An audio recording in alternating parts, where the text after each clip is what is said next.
हर हर महादेव। नमः पार्वती पते। हर हर महादेव।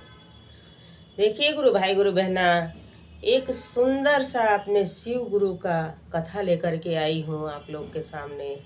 अब पूरे कथा को सुनिए और रहस्य जानिए। पूरा कथा सुनने से शिव गुरु का मान होता है और आधा कथा सुनने से शिव गुरु का अपमान होता है। यदि के कथा पसंद आए तो आप मेरे वीडियो को लाइक करें, शेयर करें, सब्सक्राइब कर लें कि जो भी वीडियो हम डालें वो आपके पास पहुंचता रहे और नया नया कहानी, नया नया कथा और नया नया भजन सुनने को मिलता रहे। अपने शिव गुरु का आशीर्वाद भी बना रहे। तो कहानी को सुनिए। देखिए गुरु भाई गुरु बहना, एक राजा थे और एक रानी थी। तो दोनों लोग महादेव के बहुत सच्चा भक्त थे और पुजारी भी थे। लेकिन दुर्भाग्य की एक बेटा हुआ, लेकिन वो बेटा इन लोग के पास रहता नहीं था। बस यही तकलीफ था राजा रानी को कि मेरे पास बेटा रहता नहीं। तो वो बेटा क्या हुआ कि वो उससे पूछने लगे, राजा साहब कि हम सबको छोड़ के तू कहाँ चले जाते हो? महादेव के मंदिर में जाते हो, पूजा करने जाते हो, चर्चा में जाते हो, कहाँ जाते हो? तो वो न बताए। तो कहें भैया क्या बात है? अरे बेटा हो, हम नहीं पूछेंगे तो कौन पूछेगा? राजा साहब कहने लगे। तो कह रहा है, ऐसा है पिताजी कि हमारी दोस्ती परी लोग से है, हम परी लोग के पास चले जाते हैं। तो कहें बेटा ये तो बड़ा गलत हुआ। परी लोग से दोस्ती है, परी लोग के यहाँ चले जाते हो, लेकिन परी लोग किसी की होती नहीं है। तो कहें ऐसा कैसे बात कह दिए? परी लोग किसी की नहीं होती हैं, जरूर होती हैं। तो कहें अच्छा ठीक है। राजा साहब ऐसे कह के चुप हो गए। उनका आना जाना बंद नहीं हुआ। वो अपना परी लोग के यहाँ सुबह होता था, खाते थे, पीते थे, नहाते थे, पूजा पाठ करके बस सीधे परी लोग के यहाँ चले जाते थे। अब ऐसे ऐसे करते करते तो पूरा देश के लोग जान गए कि राजा का लड़का परी लोग के यहाँ जाता है, परी लोग से उससे दोस्ती है। तो दूर दूर के राजा आने लगे कि शादी कर दीजिए, शादी कर लेंगे तो अपने मोह माया में पड़ जाएगा, तो खुदे नहीं जाएगा। तो राजा साहब भी सोचे कि हाँ सही बात है, शादी हो जाएगा, हाँ दुल्हन आ जाएगी तो खुदे अपने मोहब्बत पे पड़ा रहेगा, घर ही रहेगा, नहीं जाएगा। अब उसका शादी का तैयारी हो जाता है। शादी का तैयारी हो जाता है तो पहले तो छेकैया होता है, तिलक होता है, उसके बाद ना शादी होता है। अब तिलक छेकैया होता है तो पैर रंग आता है। तो तिलक हुआ, छेकैया हुआ, दोनों एक साथ में उसका पैर और रंगाया। और जब तिलक छेकैया ख़त्म हुआ तो फट दे परी लोग के यहाँ पहुँच गया। तो वो सब देखी तो कह रही हैं, राजा तुम शादी कर रहे हो क्या? तो राजा का लड़का कहा नहीं, हम शादी नहीं कर रहे हैं। कहे पैर कैसे रंगाया? कहे ऐसा है कि कुछ पूजा पाठ पिताजी करवा रहे थे, यही लिए पैर सबका रंगाया, हमारा भी रंगाया है। तो कहें अच्छा, ये तो राजा तू झूठ बोल रहे हो, तुम्हारी तो शादी हो रही है। तो कहे नहीं, मेरी शादी नहीं हो रही। तो कहें ठीक है, वो तो बात आगे ही आएगा, पीछे तो जाएगा नहीं। अब शादी धीरे धीरे शादी का दिन आ गया। अब शादी हो गया। शादी हो गया, जब बारात गया, शादी हुआ। और जब वहाँ से दुल्हन आती है तो कोहबर में पहले जाती। पहले कोहबर में परछन उर्छन होता है, फिर कोहबर में दुल्हन को ले जाते हैं लोग, दही गुड़ कराते हैं। तो दही गुड़ करके और वो जो कंधावर रहता है दुल्हन के चादर में गांठ जोड़ा हुआ, कंधावर अपने दुल्हन के ऊपर फेंक करके अब बस तुरंत चला गया। वही कोहबर में दुल्हन को छोड़ करके, और न बोला न कुछ कोई से न बताया, चला गया। गया परी लोग के यहाँ। परी लोग का उस दिन तैयारी था दूसरे देश को जाने को।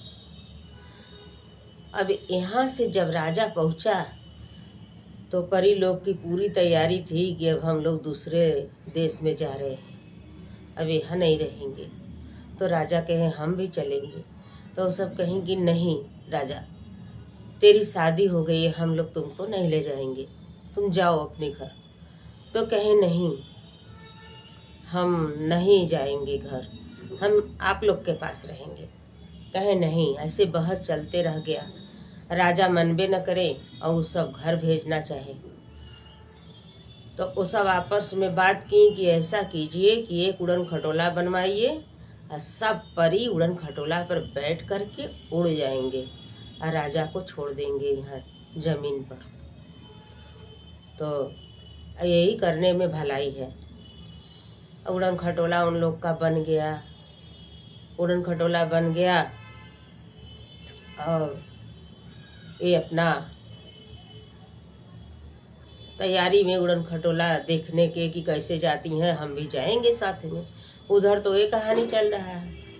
अब इधर जब 12 साल बीत गया, 12 साल के बाद राजा रानी आपस में सोच रहे हैं कि बेटा तो चला गया बहू को छोड़ करके कोहबर में, चलिए हम लोग देखा जाए कि मर गई कि जिंदा है।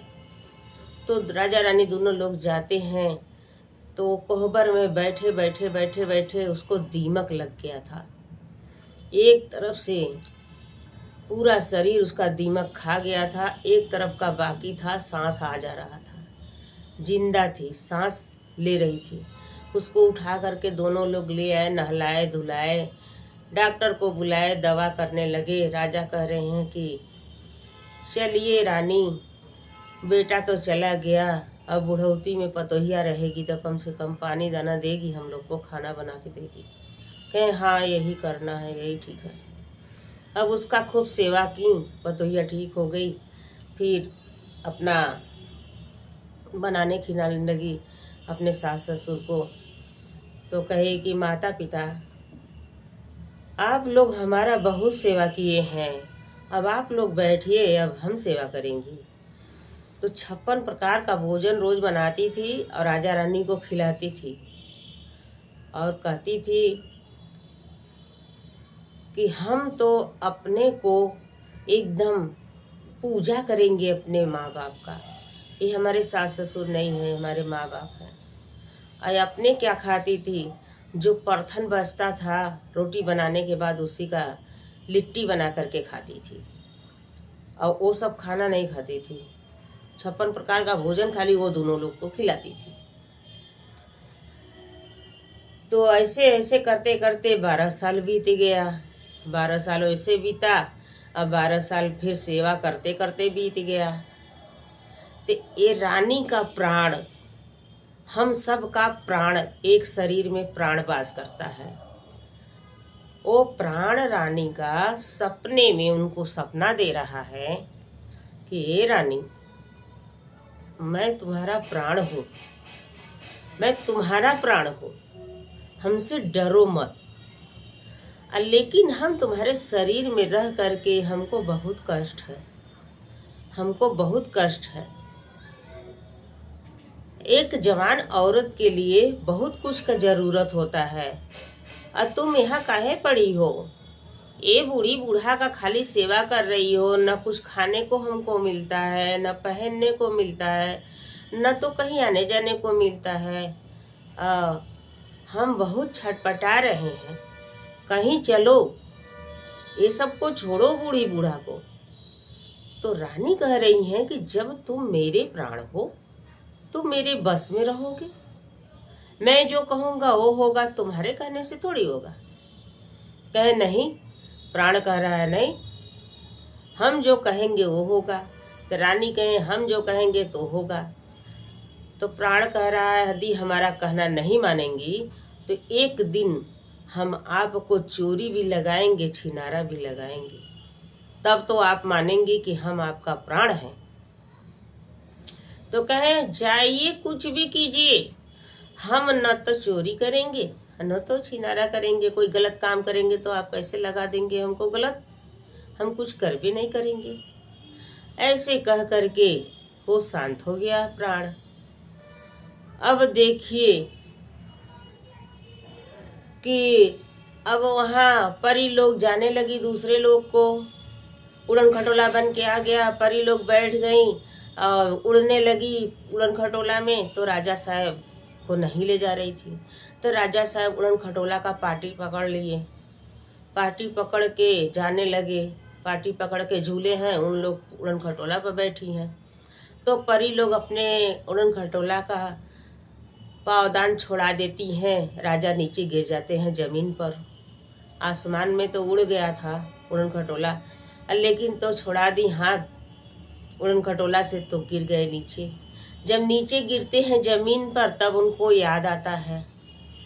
जमीन पर गिरने के बाद तो राजा कहते हैं कि ओह, इन लोग के चक्कर में हम अपने बिहावता बीवी को, दुल्हन को ब्याह के लाए, लेकिन तो हम देखे कि नहीं कि चुनरी पहन के दुल्हन कैसी लगती है। इन लोग के चक्कर में हम इतना दिन बर्बाद कर दिए। अब चलेंगे घर, एक चुनरी खरीद के ले चलेंगे, अपने दुल्हन को पहना करके देखेंगे कि चुनरी पहन के दुल्हन कैसी लगती है। अब चलते हैं, रास्ते में एक तो चुनरी खरीदते हैं और अपने काखी में दाब करके चुनरी को ले करके चलते हैं वहाँ से घर के लिए। तो पहले गुरु भाई गुरु बहना ऐसा मोटर गाड़ी, हवाई जहाज, रेल मोटर कुछ भी नहीं था। जहाँ भी जाना था इंसान पैदल ही जाता था, कुछ भी नहीं था। तो पैदल चल दी है वहाँ से। अब कितने दिन में पहुँचेंगे वो तो भगवान जाने। और जब चलने लगे चुनरी लेकर के, तब रानी का प्राण जोगी का रूप बना करके राजा के सामने जाके खूब गीत गा रहा है और सरंगी सितार बजा रहा है, सरंगी बजा रहा है। अब कह रहा है राजा साहब हमको चुनरी दीजिए, राजा साहब हमको चुनरी दीजिए। तो कहे अरे अरे औरतों का चीज़ है ये, चुनरी लेकर के क्या करोगे, लो सोना ले लो, चांदी ले लो, रुपया पैसा ले लो, चुनरी लेके क्या करोगे, और तुम जोगी हो चुनरी क्या करोगे। ये नहीं, हम रुपया पैसा सोना चांदी कुछ नहीं लेंगे, हम चुनरी लेंगे। तो उसको मनाते मनाते दिन बीत गया, लेकिन वो जोगी माना नहीं, वो चुनरी ही मांग रहा था। तो राजा साहब जब घबरा गए तो चुनरी दे दिए, जोगी को चुनरी दे दिए। तो वो जोगी तो था नहीं, वो तो रानी का प्राण था। और सवेरे से तो संझा हो गया उसको मनाते मनाते, तो शाम को वो चुनरी देते हैं। तो रात भर चलते चलते चलते चलते आता है, चलते चलते आते आते उसको भोर हो जाता है, प्राण को प्राण आता है और रानी को चुनरी ओढ़ाने लगता है। अब देखिए शिव गुरु का मर्जी कैसे कैसे कहाँ कहाँ होता है। खिड़की बंद है, दरवाजा बंद है, सब कुछ बंद है, लेकिन प्राण चुनरी ओढ़ा रहा है। अब उस दिन 6 बज गया, रानी उठी नहीं, वो चुनरी ओढ़ा रहा है, रानी सोई है। तब उनकी सास उठ करके कह रही है आज काहे उठी नहीं, क्या बात है, जरा देखे तो। अब खिड़की के जैन से देख रही हैं तो वो जोगी चुनरी ओढ़ा रहा है उनके बहू को। तो कह रही हैं ओ लग रहा है इससे कोई कुछ बात है जोगी से, ये जोगी चुनरी ओढ़ा रहा है, इसके कमरा में आकर के जोगी चुनरी ओढ़ा रहा है, ये तो बहुत बड़ा अनर्थ हो जाएगा। देश में कोई सुनेगा तो ये देश के राजा हैं हमारे पति, बहुत बदनामी होगा। तो ये बदनामी से अच्छा है कि भैया बचने के लिए कुछ कीजिए। जाती हैं राजा से कहती हैं कि राजा साहब आज सवेरे सवेरे हम ऐसा देखें। तो कहते हैं कि ये तो बड़ा अनर्थ हो जाएगा। तो कहें हाँ क्या किया जाए, कुछ करना पड़ेगा।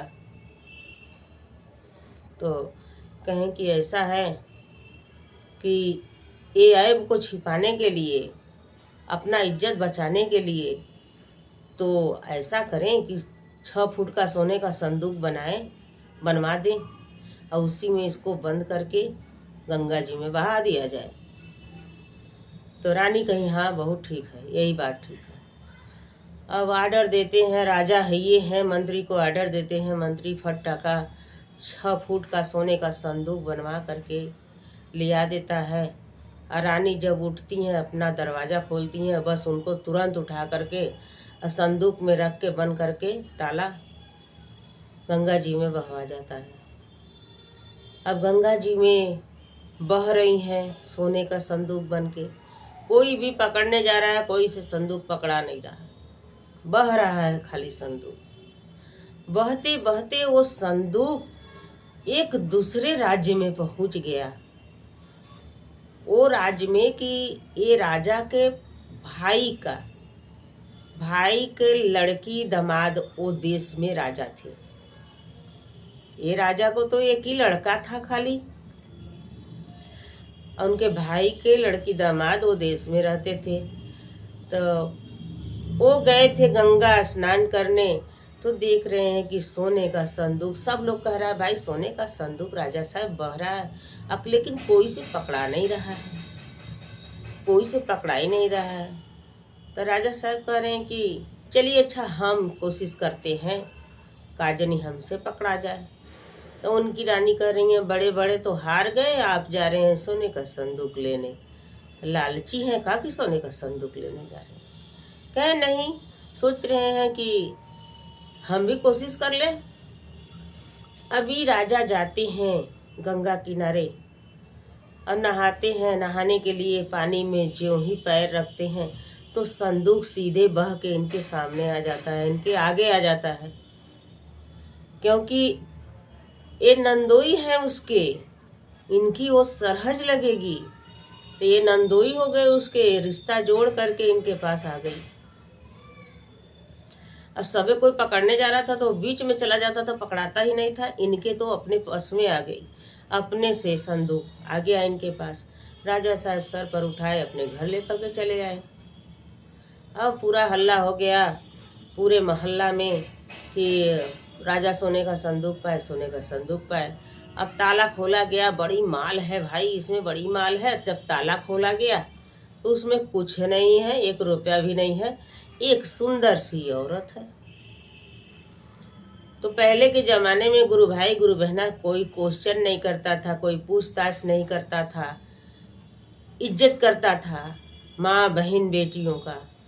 उससे कोई पूछा भी नहीं कि क्यों, किस कारण तुमको बहाया गया गंगा जी में।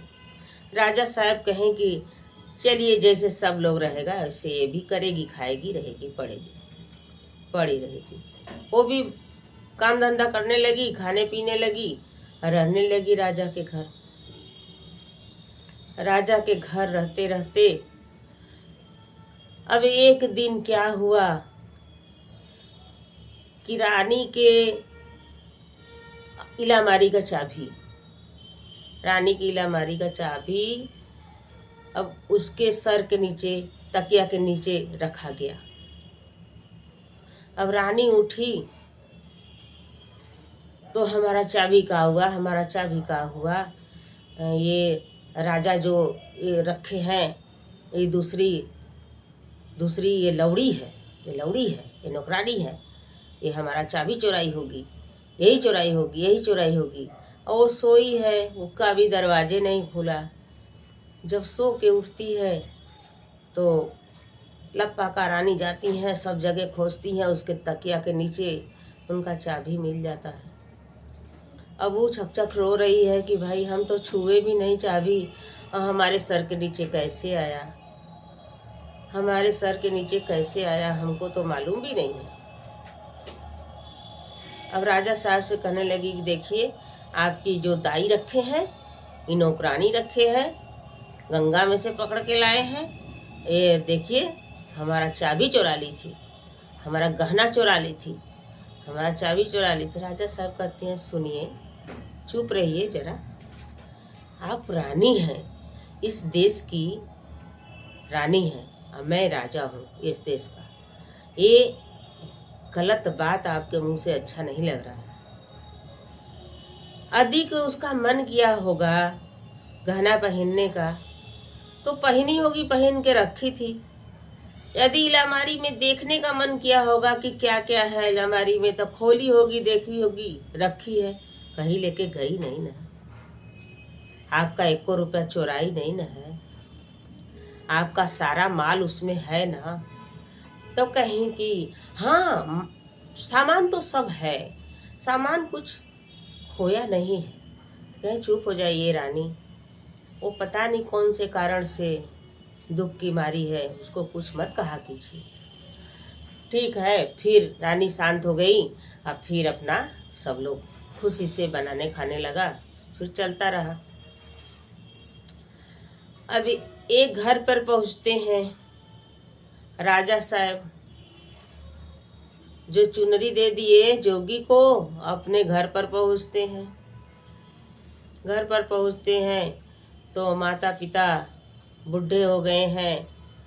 उन सब से पूछते हैं कि मेरी बीवी कहाँ है, तो वो लोग कहानी बताते हैं कि ऐसे ऐसे हुआ, तो हम लोग संदूक में बंद करके सोने के गंगा जी में बहा दिए। तो कुछ बोले नहीं, वो कुछ भी बोलबे नहीं किए, बस रह रहे थे, राजा रानी के साथ रहने लगे। कुछ दिन बीता तो कह रहे हैं कि ए माँ, हम जा रहे हैं ना थोड़ा दीदी के यहाँ, दीदी से भेंट करने, बहुत दिन हो गया। तो कहीं ठीक है, जाइए। जो चाचा की बेटी थी उसके यहाँ आप जा रहे हैं राजा साहब, बहन से भेंट करने। अब चलते हैं बहन से भेंट करने। बहन के यहाँ पहुँचते हैं तो उनकी बहन क्या कहती हैं, ए लौड़ी, पीढ़ा लिया पानी लिया, पीढ़ा लिया पानी लिया। तो वो कहती है जिसका भाई आए हैं वो पीढ़ा पानी दें, हमारे भाई कहाँ आए हैं, हमारे भाई तो आए नहीं है, आपके भाई आए हैं, आप पीढ़ा पानी दे दीजिए। तो कहेंगे देखिए ये शरारती हो गई है, हम रानी है, हम इसको कह रहे हैं ये नौकरानी है हमारे घर की, ये नौकरानी है, हमारा कहना नहीं मानती है, इसको राजा सर पर चढ़ा करके रखे हैं, हमारा कहना नहीं मानती है। फिर लिया के देती है पानी वानी, फिर पानी नाश्ता सब लिया के देती है। देने के बाद तो वो भी कुछ कुछ पहचान रही है कि यही राजा हैं, ये भी पहचान रहे हैं कि यही रानी है। अब वो 1 दिन रहे, 2 दिन रहे, 1 हफ्ता रहे, 1 महीना रह गए वहीं पर। अब बहिने की हन है, वहाँ से जा ही नहीं रहे, न तो कुछ बोलने का हिम्मत है। तो राजा को तो हिम्मत नहीं हुआ, फिर रानी में बोली कि आप वही राजा हैं ना। जब मौका पाई तो बोली कि आप वही राजा हैं ना जो हमको कोहबर में छोड़ के गए थे। तो ये कहें हाँ, आप यहाँ कैसे? कहें अरे मत बोलिए हमसे, नहीं आपकी बहन बवाल कर देंगी। चलिए हम आज पोखरा चलेंगे, हम पोखरा चलेंगे कपड़ा धोने के लिए, आप घूमने फिरने के लिए बहन से कह कर के आइएगा, तो हम वही बताएंगे सब कहानी। तो कहें ठीक है। तो अब ये बनाती है, खिलाती है, माँजती है, धोती है, सब काम करके तो सब बिस्तर उस्तर अपने ननद का, नंदोई का, सबका ठीक कर देती है। ठीक उक करके सब कपड़ा ढेर सा निकाल लेती है। कहती है दीदी हम जा रहे हैं पोखरा कपड़ा कचारने। तो कह रही है ठीक है, ले 4 ठे और ले ले। 4 ठे और दे देती है। तो उसको तो और अच्छे है। अब खूब ढेर सा कपड़ा ले करके जाती है पोखरा कचारने। अब कुछ देर बाद ये देखता है कि घर में है नहीं, इधर उधर देख लेता, ताक लेता है। तो कहता है ए बहन हम जा रहे हैं घूमने, थोड़ा पच्छू वाले गांव में जा रहे हैं घूमने। कहे हाँ भैया पच्छू जाना, पोखरा पर मत जाना। तो कहे नहीं हम पोखरा पर का करे जाए, हम पोखरा पर नहीं जाएंगे, हम इधर पच्छू की तरफ जा रहे हैं। कहें ठीक है जाओ। उसको जाना तो था पोखरा पर। अब ये ऐसे ऐसे अपनी बहन से कह करके गया पोखरा पर। अब पोखरा पर गया तो वो कपड़ा धो रही है, इसका राह देख रही है, कपड़ा धो रही है, इसका राह देख रही है कि कब आए, हम उनसे पूरी कहानी बताएं। जब ये पहुंचता है तो कपड़ा वपड़ा धोना छोड़ करके पहले रोने लगती है। खूब रोती है पहले राजा साहब से कि ऐसा हमारा नसीब था कि ब्याह करके लाए और दही गुड़ भी नहीं हुआ और आप कन्हावर छोड़ करके कोहबर में हमको छोड़ करके चले गए। 12 साल हम कोहबर में रहे, हमको आधा दिमाग खा गया, आधा शरीर। उसके बाद आपके माता पिता आए तो देखें, ले गए, दर दवाई किए, ठीक हो गए तो हम उन लोग का सेवा किए। सेवा करते करते करते करते एक दिन रात में हमारा प्राण हमको सपना दिया कि ए रानी यहाँ से चलो कहीं। जो औरत या मर्द जवान होते हैं उनको बहुत कुछ का ज़रूरत होता है। ये बूढ़ी बूढ़ा के चक्कर में क्यों पड़ी हो? ना हमको खाने को मिल रहा है, ना हमको पहनने को मिल रहा है, ना घूमने फिरने को मिल रहा है। तो हम 56 प्रकार का खाना बनाते थे, खाली अम्मा बाबूजी को खिलाते थे, हम नहीं खाते थे। हम नहीं खाते थे, आपके चिंता में रहते थे कि हमारे पति हमको छोड़ के चले गए। ये चिंता में हम नहीं खाते थे। तो वो प्राण कहा कि हम चोरी भी लगाएंगे, छिनारा भी लगाएंगे। तो हम कहे हम कुछ करवे नहीं करेंगे तो आप कैसे लगा देंगे? कहे देखना हम क्या करते हैं। तो अब न जाने क्या हुआ, कैसे का हुआ, हम सो करके उठे। अब बस हमको सोने के संदूक में बाबूजी आदेश दे दिए। मंत्री लोग सोने के संदूक में बंद करके उठा करके गंगा में बहा दिए। तो गंगा में बहा दिए। यदि हमारा संदूक कोई छू देता तो हमारा पतिव्रता भंग हो जाता। हम अपने पति के लिए आई हूँ, अपने पति से ब्याह रचाई हूँ, और दूसरा कोई हमारा संदूक भी छू देता तो पति भ्रष्ट हो जाती मैं। ये लिए हम किसी को अपना संदूक नहीं छूने दी। हमारे रिश्ता है, हमारे रिश्तेदार हैं, हमारे नंदोई हैं, उनसे हमारा हक पक बनता है, लेकिन हम अपना संदूक अपने नंदोई को छूने दी और किसी को नहीं। तो आपके जीजा हैं तो हमारे नंदोई हैं, हम लोग के परिवार हैं, रिश्तेदार हैं। ये लिए यहाँ ले आए।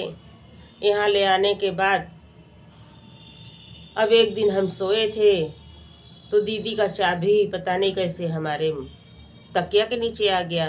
वो भी चोर चोर चोर चोर की चोटिन है, या है वह है, ऐसे तैसे। तो फिर जीजा जी समझाए उनको कि चोटिन नहीं है, कहीं उसका मन किया होगा देखने का, रकम पटाई पैसा कौड़ी देखी है खाली ना, तुम्हारा लेके भागी नहीं ना। वो समझा दिए उनको। उन लोग को क्या मालूम कि हम कौन हैं, उन लोग को क्या मालूम, लेकिन हमको मालूम है। हम बताते नहीं किसी को कभी कुछ। तो जब ऐसे ऐसे हुआ, अब तब से बंदूक से निकाल करके यहाँ रखे हैं, तब से हम यहीं पड़े हैं। आप कहाँ से आए, कहाँ तक? तो कहें हम तो सबसे बता दिए थे, अपने माता पिता से शादी से पहले बता दिए थे कि हम परी लोग के यहाँ जाते हैं, हम उन लोग से मोहब्बत करते हैं, उन लोग से प्यार करते हैं। हमारे माता पिता जबरी शादी कर दिए। तो जबरी शादी करने से हम निराश थे, और ये लिए हम परी लोग के यहाँ फिर चले गए। और फिर इधर से तुमको छोड़े, उधर से परी लोग भी हमको छोड़ दी। परी लोग भी दूसरे लोग को चली गई, हमको नीचे गिरा दी। उड़न खटोला से जाने लगी, हम पैर पावदान पकड़ लिए उड़न खटोला का। तब फिर उन लोग हमको छोड़ा दी, हम ज़मीन पर गिर गए। जब ज़मीन पर गिरे हैं तो हमको याद आया कि हम अपनी बीवी को कोहबर में छोड़ के आए हैं। तब हमारे आँख का पट्टा खुला। तो कोहबर में छोड़ के आए हैं तो एक चुनरी खरीदे। हम सोचे कि चुनरी पहना करके देखेंगे कि चुनरी पहन के बीवी कैसी लगती है, दुल्हन कैसी लगती है। तो हम जब रास्ते में आने लगे तो एक जोगी बहुत जिद किया, गाना गा रहा था। सुबह से शाम तक हम उसको समझाए कि सोना ले लो, चांदी ले लो, रुपया पैसा ले लो, लेकिन तो माना नहीं। वो जब तक हमारे काखी में दबाए थे हम चुनरी, काखी में का चुनरी जब तक नहीं लिया तब तक माना नहीं। वो कौन था हम उसको पहचाने नहीं। हमारे माता पिता आए हैं तो यही बात कहे हैं कि हम 6 बजे तक बहू सोई थी और नहीं उठी, तो हम खिड़की में से देखे तो एक जोगी उसको चुनरी ओढ़ा रहा था। तो हो सकता है कि जोगी से उसका गलत बात रहे, गलत संबंध हो, ये लिए हम लोग गंगा में बहा दिए। तो कहें देखिए वही बात हुआ ना कि वहाँ चुनरी ओढ़वाया प्राण और यहाँ चाबी चोरवाया प्राण। तो चोरी भी लगा दिया, छिनारा भी लगा दिया। ये कोई दूसरा नहीं, ये मेरा प्राण ऐसे सपना दिया था। वो बताया कि मैं तेरा प्राण हूँ रानी, तुमको सपना दे रहा हूँ। तो मैं कही कि मैं कुछ बुरा भला नहीं कहूँगी। तो कहें बहुत देर हो गया हम लोग को आए, देखिए आपको हम अपना कहानी बता दिए, आप हमको बता दिए। हम लोग दोनों लोग पति पत्नी हैं। अब जितना ठोकर था उतना हम लोग भोग लिए। अब से जितना जिंदगी बचा है अब से मिल के रहें और महादेव का चरण न छोड़ें। अब महादेव के चरण में चल करके हम लोग पति पत्नी गौरा पार्वती की तरह हम लोग जोड़ी बना करके रहें। तो कहें ठीक है, चलिए अब सब लोग परिवार इकट्ठा होगा तो बहन जीजा से कहा जाएगा। तो वो कह रही है कि आप बताइएगा, वो कह रही है नहीं आप बताओगी, हम नहीं बताएंगे। और दोनों ऐसे शरारत किए हैं। फिर ये अपना घूम फिर के आता है, वो कपड़ा धो के आती है, फिर खाना पीना बनता है, सब लोग खाता पीता है। तो जब चारों लोग इकट्ठा होती हैं, राजा रानी, अब तो इनके राजा रानी के भाई भौजाई हो गए। तो ये कह रही है कि आप बताइए, वो कह रहे हैं आप बताइए। तो लड़का कह रहा है कि बहन जीजा ये आपकी भौजाई है। तो कहे कैसे, ये मेरी भौजाई कैसे हो सकती है, इसको तो राजा नौकरानी रखे हैं, गंगा जी में से पाए हैं। तो कहे पहले बात तो सुनो। तो पूरा बात बताता है। तो फिर रनीमा भी पूरा बात बताती है अपना, और राजा अपना बात बताते हैं। सारा बात जब सुन लेते हैं राजा रानी, तब ननद भौजाई मिल जाती हैं और सार बहनोई मिल जाते हैं। दोनों लोग ननद भौजाई यहाँ गले मिलने लगती हैं, सार बहनोई अपने गले मिलने लगते हैं। तो लोग मिलजुल करके वहाँ से तो पति पत्नी दोनों लोग फिर अपने घर आते हैं। अपने घर आकर के फिर वही कहानी बताते हैं दोनों लोग अपना, कि हम दोनों लोग ऐसे ऐसे बिखरे थे और फिर महादेव हम लोग को मिला दिए। तो ये महादेव इतने महान हैं गुरु भाई गुरु बहना, कि जीवन का कहानी, जीवन का कथा यही महादेव बनाए हैं। यही महादेव बिछड़ाते हैं, मिलाते हैं, सब कुछ इन्हीं के मर्जी से होता है गुरु भाई गुरु बहना। तो पति पत्नी अपने सास ससुर के यहाँ पहुँच गए और वहाँ भी जा कर के सास बहू मिल गई, अब बाप बेटा मिल गए। तो अपना राज्य देखने लगे। और महादेव के चरण में सब लोग रहने लगा, सब लोग शिव चर्चा करने लगा, सब लोग पूजा पाठ करने लगा। हर हर महादेव। मेरा कथा पसंद आया हो